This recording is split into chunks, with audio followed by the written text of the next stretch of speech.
آج بات کرتے ہیں تاریخ کے ایک سب سے مشہور رہنما کی۔ صلاح الدین کو ایک عظیم جنگجو کے طور پر جانا جاتا ہے، لیکن ان کی سب سے بڑی فتح میدان جنگ سے باہر تھی۔ ان کی پیدائش 1137 میں تکریت عراق میں ہوئی، لیکن وہ صرف ایک سپاہی نہیں تھے۔ دیکھیں، فوج میں جانے سے پہلے انہوں نے باقاعدہ تعلیم حاصل کی، جس میں دین، سائنس اور قانون شامل تھے۔ اور ان کا عروج بھی کمال کا تھا۔ ایک سپاہی سے ایک بہت بڑی سلطنت کے بانی بن گئے۔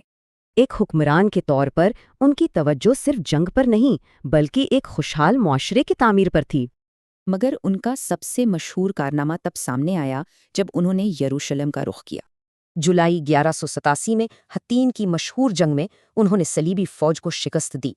اچھا، اب ذرا دیکھتے ہیں کہ یروشلم کی فتح کے 2 واقعات میں کتنا فرق تھا۔ ایک مورخ نے لکھا ہے کہ صلیبیوں نے شہر میں خون کی ندیاں بہا دی تھیں۔ تو جب صلاح الدین کی فوج پہنچی، شہر کے لوگوں کو لگا کہ ان کے ساتھ بھی یہی سلوک ہوگا۔ لیکن صلاح الدین نے سب کو معاف کر دیا اور انہیں شہر میں امن سے رہنے یا جانے کی اجازت دی۔ اور یہ رحم دلی صرف عام لوگوں کے لیے نہیں تھی بلکہ اپنے سب سے بڑے دشمن کے لیے بھی تھی۔